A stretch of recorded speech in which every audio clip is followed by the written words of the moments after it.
American သမ္မတ Donald Trump က FIFA ဥက္ကဋ္ဌစီဖုန်းဆက်ပြီးတော့ American တိုက်စစ်မှုဘယ်လိုကန်ရရှိခဲ့တဲ့အနီကပွဲပစ်ပြစ်ဒဏ်ကိုဖျက်ခိုင်းလိုက်ပါတယ်။ဒါကိုဥရောပဘောလုံးဖွဲ့ချုပ် UEFA နဲ့ Belgian ဘောလုံးဖွဲ့ချုပ်တို့က FIFA ကဘောလုံးလောကကိုဖျက်ဆီးပြီးတော့အစည်းကြော်လိုက်ပြီးလို့တရားဝင်ကြေညာခဲ့ပါတယ်။အားလုံးပဲမင်္ဂလာပါဗျ။အခုလက်ရှိကျင်းပနေတဲ့2026ကမ္ဘာဖလားပြိုင်ပွဲရဲ့16သင်းအဆင့်ရှုံးထွက်ပွဲစဉ်မှာ American နဲ့ Belgian အသင်းတို့ရဲ့ပွဲစဉ်ကပွဲမစခင်ကတည်းကဘောလုံးသမိုင်းမှာအကြီးမားဆုံးတရားဥပဒေနဲ့အာဏာနိုင်ငံရေးရဲ့စစ်မြေပြင်တစ်ခုဖြစ်သွားခဲ့ပါပြီ။ American တိုက်စစ်မှု Florian Balogun ကပြီးခဲ့တဲ့ Bosnia နဲ့ပွဲတုန်းကဒါရိုက်အနီကထိခဲ့လို့စီမင်းရနောက်တစ်ပွဲကိုလုံးဝကစားခွင့်မရှိပါဘူး။ဒါပေမဲ့မယုံနိုင်စရာကောင်းတာကသမ္မတ Donald Trump က FIFA ဥက္ကဋ္ဌ Infantino စီကိုကိုယ်တိုင်ဖုန်းဆက်ပြီးတော့ဖိအားပေးခဲ့လို့ FIFA က Balogun ကိုပွဲပယ်ပြစ်ဒဏ်ဆိုင်းငံ့ပေးပြီးကစားခွင့်ပေးလိုက်ပါတယ်။ဒီလောက်ရကြောင်ဘောလုံးလောကတစ်ခုလုံးပောက်ကွဲထွက်သွားပြီးတော့နောက်ဆက်တွဲဖြစ်လာတဲ့အကျိုးဆက်တွေကိုကျွန်တော်အသေးစိတ်ထပ်ပြီးပြောပြပါမယ်။ဒီအဖြစ်အပျက်က2026ကမ္ဘာဖလားပြိုင်ပွဲရဲ့32သင်းအဆင့်မှာ American က Bosnia ကို2ဂိုးမရှိနဲ့နိုင်ခဲ့တဲ့ပွဲကစတင်ခဲ့တာပါ။အဲ့ဒီပွဲမှာ Balogun က Bosnia နောက်ခံလူတယောက်ရဲ့ခြေချင်းဝက်ပေါ်ကိုအရှိန်လွန်ပြီးနင်းမိခဲ့လို့ဒိုင်လိုကြီး Rafael Clock ကဒါရိုက်အနီကပြပြီးတော့ကွင်းထဲကထုတ်ခဲ့ပါတယ်။နီးပြပိုချက်တီနိုကဒါကိုအနီကမပြသင့်ဘူးမတော်တဆဖြစ်တာလို့ကာကွယ်ခဲ့တယ်လို့ Balogun ကိုယ်တိုင်ကလည်းဒီပြစ်ဒဏ်ကအဝါကတ်ဆိုရင်မျှတပါတယ်လို့ပြောခဲ့ပါတယ်။ဒါပေမဲ့ပြဿနာကပွဲပြီးချင်းမှာပဲ American သမ္မတ Donald Trump က FIFA ဥက္ကဋ္ဌ Infantino စီကိုဓာတ်ရိုက်ဖုန်းဆက်ပြီးတော့ဒီနီကတ်ကိုပြန်လဲသုံးသပ်ပေးဖို့တောင်းဆိုခဲ့ပါတယ်။ Trump ကမီဒီယာတွေကိုဒါဖောင်းလုံးဝမဟုတ်ဘူးဗျာ။အားကစားသမားကောင်း2ယောက်ကအချိန်ပြင်းရင်းနဲ့ခိုင်းမိသွားတာလို့သူကပြောခဲ့ပါတယ်။ပြီးတော့သူကဒီဘရာဇီးတိုင်လူကြီးကအရန်တန်ရဖြစ်စရာကောင်းတယ်လို့ပြောခဲ့ပါသေးတယ်ပြီးတော့ FIFA ကဒီပြစ်ဒဏ်ကိုပြန်ပြီးတော့ပြုပြင်မိတဲ့အပေါ်ကိုလည်းမတရားမှုကိုပြုပြင်မိတဲ့အတွက် FIFA ကိုကျေးဇူးတင်ပါတယ်လို့လူမှုကွန်ရက်မှာရေးသားခဲ့ပါတယ် FIFA ကစီကံထိန်းသိမ်းရေးလက်ဆွဲရဲ့အပိုက်20ခုကိုအသုံးချပြီးတော့ဘာလွန်ကန်ရဲ့အနီကတ်ကိုမဖြတ်ဘူးဒါပေမဲ့တပွဲပဲပြစ်ဒဏ်ကိုတော့တစ်နှစ်ကနေ4နှစ်အထိစမ်းသပ်ကာလဖြင့်ဆိုင်းငံ့ပေးလိုက်တယ်ဆိုပြီးတော့ Belgian နဲ့ကစားတဲ့ပွဲမှာကစားခွင့်ပေးလိုက်တာဖြစ်ပါတယ်ဘာလွန်ကန်ကိုယ်တိုင်ကလည်းလူမှုကွန်ရက်မှာMichael Jackson ရဲ့ Bad တချင်နဲ့အတူအောင်ပွဲခံခဲ့ပါတယ်ပြီးတော့ဒါကမ္ဘာဖလားရဲ့66နှစ်တာသမိုင်းတစ်လျှောက်မှာ1962ခုနှစ်နောက်ပိုင်းပထမဆုံးအကြိမ်အနီကတ်ပြစ်ဒဏ်ကိုကစားသမားတဦးတဲ့အတွက်ပြောင်းလဲပေးခဲ့တာဖြစ်ပါတယ်1962တုန်းက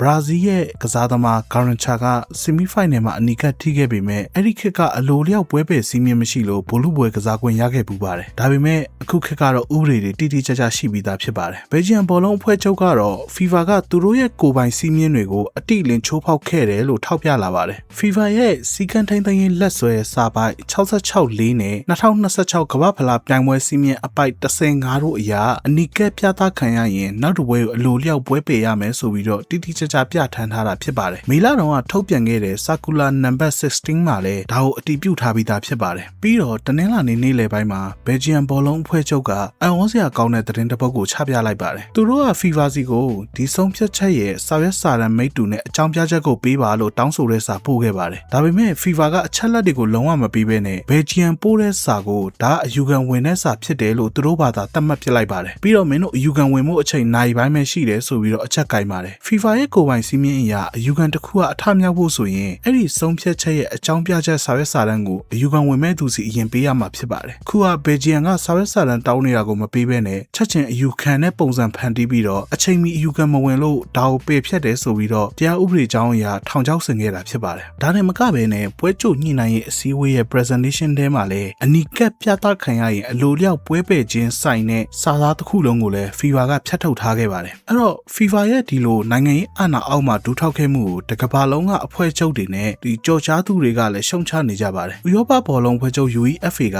FIFA ရဲ့ဆုံးဖြတ်ချက်က red line ကိုကြော်ဖြတ်သွားခဲ့ပြီဖြစ်ပါတယ်စီးမြင့်တွေရဲ့တေချာရည်ရမှုကိုစောင့်ရှောက်ရမယ့်သူတွေကိုယ်တိုင်ကမကာကွယ်တော့ရင်ဘောလုံးပွဲတွေရဲ့တန့်ရှင်းမှုနဲ့ပြိုင်ပွဲအပေါ်အများရဲ့ယုံကြည်လက်ခံနိုင်မှုကပျက်စီးသွားပါလိမ့်မယ်ဆိုပြီးတော့ကြေညာခဲ့ပါတယ်ပြီးတော့ FIFA ရဲ့ဥက္ကဋ္ဌဟောင်း Sepp Blatter ကလည်းအနီကတ်ပြစ်ဒဏ်တွေဆိုတာကသမ္မတရဲ့နိုင်ငံရေးဖုန်းကောတွေနဲ့ဖြတ်လို့ရတာမဟုတ်ဘူးသမ္မတတယောက်ကကြားဝင်လို့ကစားသမားကရုတ်တရက်ကစားခွင့်ရသွားတယ်ဆိုရင်ခင်ဗျားတို့ဘယ်ကိုဥတီသွားနေရလဲဘောလုံးပွဲကနိုင်ငံရေးအာဏာရှင်တွေရဲ့ကစားခွင့်မဖြစ်ရဘူးလို့ဝေဖန်ခဲ့ပါတယ်ပြီးတော့ Belgian အသင်းရဲ့နီးပြ Rudi Garcia ကလည်း FIFA ရုံးခန်းထဲမှာဇူလိုင်9ရက်နေ့ကဥရောပရဲ့ ရဲ့ April Fool Day များဖြစ်နေလားမသိဘူးဆိုပြီးတော့လှောင်ပြောင်ခဲ့ပါတယ်အင်္ဂလန်နီးပြဒေါ်မတ်တူချဲကလည်းဒါဆိုရင်နောက်ပွဲတွေမှာ Declan Rice တို့ Olise တို့ရဲ့ကတ်တွေရောတယောက်ယောက်ကတောင်းဆိုရင်ဖြတ်လို့ရတော့မှာလားဒါအရင်ကထူးဆန်းလွန်းနေဆိုပြီးတော့မေးခွန်းထုတ်ခဲ့ပါတယ်ပြီးတော့ Man United ရဲ့ကဏ္ဍဝင်တယောက်ဖြစ်တဲ့ Ryan King ကလည်းမတရားဘူးလို့ထင်ရတဲ့အကြောင်းရင်းကတော့ဒါတကယ်ကိုမတရားလို့ပဲဖြစ်တယ်လို့ပြက်ပြက်သားသားသုံးသပ်ခဲ့ပါတယ် FIFA ဥက္ကဋ္ဌ Infantino ကတော့အင်ဖြူတော်ကနေ Donald Trump ဖုန်းဆက်ခဲ့တယ်ဆိုတဲ့သတင်းကိုညှင်းဆိုခြင်းမရှိဘဲနဲ့တရားဝင်ဝန်ခံလိုက်ပါတယ်သူကဘာပြောလဲဆိုရင်မှန်ပါတယ်ကျွန်တော်ကမ္ဘာဖလားနဲ့ပတ်သက်ပြီးတော့အမေရိကန်သမ္မတနဲ့ပုံမှန်ဆွေးနွေးလေးရှိပါတယ်ဒီကိစ္စမှာလည်းအမေရိကန်သမ္မတ Donald Trump စီက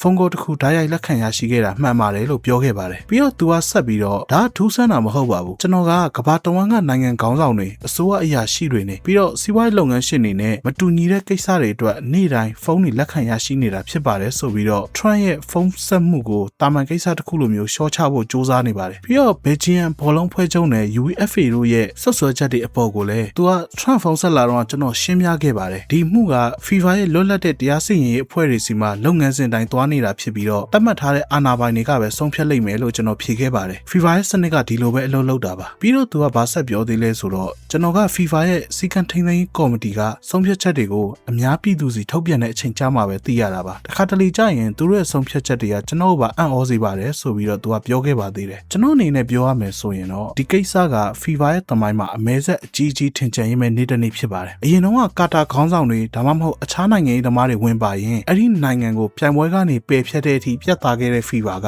အခုတော့အင်ရှင်အမေရိကန်သမ္မတ Donald Trump ကဖုန်းဆက်ယုံနေတဲ့ကမ္ဘာဖလားရဲ့တရားဝင်ဥပဒေတွေကိုအလိုလျောက်ပြောင်းလဲပေးလိုက်တာကအားကစားရဲ့အခြေခံအကျဆုံးဖြစ်တဲ့မျှတစွာကစားတဲ့စိတ်ဓာတ်ကိုနင်းချိဖျက်ဆီးပလိုက်တာဖြစ်ပါတယ်ဘယ်ဂျီယန်ဘောလုံးဖွဲ့ချုပ်ကတော့ဒီနေ့ပွဲရလကဘာပဲဖြစ်ဖြစ်ငါတို့ကတော့အားကစားကျင့်ဝတ်တဲ့ဘောလုံးရဲ့အကျိုးစီးပွားတွေအတွက်လာမယ့်ရက်တွေလတွေနှစ်တွေအထိ FIFA ကိုတရားဥပဒေကြောင်းအရအဆုံးထိတိုက်ပွဲဝင်သွားမယ်လို့ကြေညာထားတာဖြစ်ပါတယ်ကျွန်တော်ကတော့ဒါကိုလုံးဝတရားမျှတပြီးတော့လုံးဝထောက်ခံပါတယ်ကဲခင်ဗျားတို့ကဘယ်လိုထင်လဲအမေရိကန်သမ္မတ Donald Trump ရဲ့ဒီလို FIFA ဥက္ကဋ္ဌစီဖုန်းဆက်ပြီးတော့ပွဲပယ်ပြစ်ဒဏ်ကိုဖျက်ခိုင်းတဲ့လုပ်ရပ်ပေါ်ဘယ်လိုထင်လဲ FIFA ကရောတကယ်ပဲနိုင်ငံရေးသမားတွေရဲ့ကစားကွင်းဖြစ်သွားပြီလားအောက်က comment မှာရေးပေးသွားပါဦးဒီဗီဒီယိုကိုသဘောကျတယ်ဆိုရင် like share နဲ့ subscribe လုပ်ဖို့လည်းမမေ့ပါနဲ့အောင်နောက်တဲ့ကမ္ဘာဖလားရဲ့အရေးပေါ်သတင်းအခြေအနေတွေကိုမလွတ်သွားရအောင်လဲ follow လေးနှိပ်ခဲ့ပေးပါအောင်အားလုံးကျေးဇူးတင်ပါတယ်နောက်ဗီဒီယိုမှာပြန်တွေ့ကြတာပေါ့